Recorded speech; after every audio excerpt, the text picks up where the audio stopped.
बढ़ते बढ़ते 16 वर्ष की सुंदर, सुशील व योग्य युवती बन गई। माता को बेटी के विवाह की चिंता सताने लगी।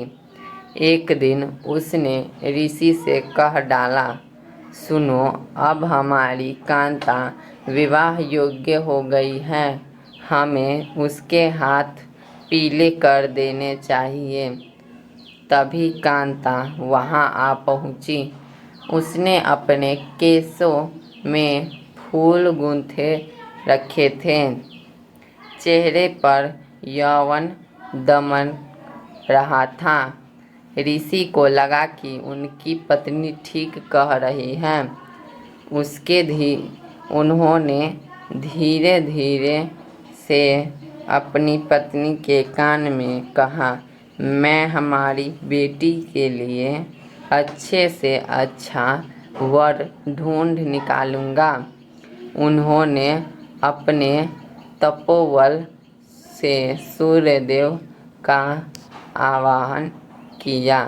सूर्य ऋषि के सामने प्रकट हुए और बोले, प्रणाम मुनि श्री, कहिए आपने मुझे क्यों स्मरण किया, क्या आज्ञा है।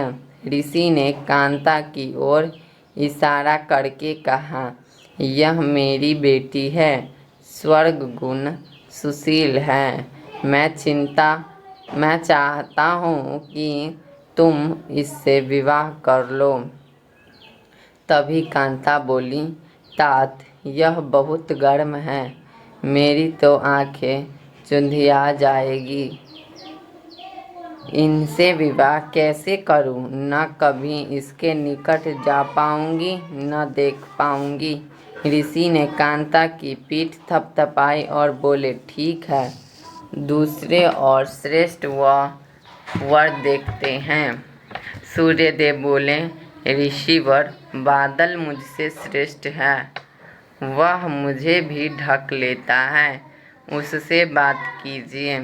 ऋषि के बुलाने पर बादल गरजते लरजते और बिजलियां चमकाते प्रकट हुए। बादल को देखते ही कांता ने विरोध किया, तात, यह तो बहुत काले रंग का है, मेरा रंग गोरा है, हमारी जोड़ी नहीं मिलेगी। ऋषि ने बादल से पूछा, तुम ही बताओ कि तुमसे श्रेष्ठ कौन है। बादल ने उत्तर दिया, पवन, वह मुझसे भी उड़ाकर ले जाता है, मैं तो उसी के इशारे पर चलता रहता हूँ। ऋषि ने पवन का आवाहन किया। पवन देव प्रकट हुए तो ऋषि ने कांता से ही पूछा, पुत्री, तुम्हें यह वर पसंद है। कांता ने अपना सिर हिलाया, नहीं तात, यह बहुत चंचल है, एक जगह टिकेगा ही नहीं, इसके साथ गृहस्थी कैसे जमेगी। ऋषि की पत्नी भी बोली, हम अपनी बेटी पवन देव को नहीं देंगे, दामाद कम से कम ऐसा तो होना चाहिए जिसे हम अपनी आँख से देख सकें। ऋषि ने पवन देव से पूछा, तुम ही बताओ कि तुमसे श्रेष्ठ कौन है।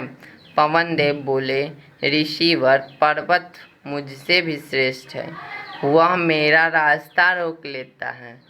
ऋषि के बुलावे पर पर्वतराज प्रकट हुए और बोले, ऋषिवर, आपने मुझे क्यों याद किया। ऋषि ने सारी बात बताई। पर्वतराज ने कहा, पूछ लीजिए कि आपकी कन्या को मैं पसंद हूँ क्या। कांता बोली, ओ, यह तो पत्थर ही पत्थर है, इसका दिल भी पत्थर का होगा।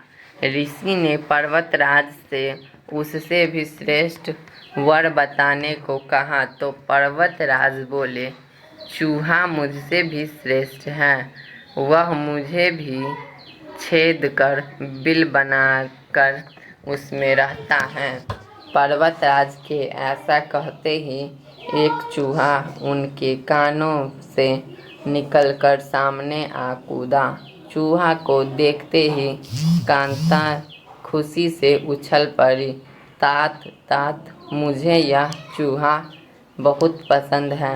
मेरा विवाह इसी से कर दीजिए। मुझे इसके कान और पूँछ बहुत प्यारे लग रहे हैं। मुझे यही वर चाहिए। ऋषि ने मंत्र बल से एक चूहिया को तो मानवी बना दिया, पर उसका दिल तो चूहिया का ही रहा।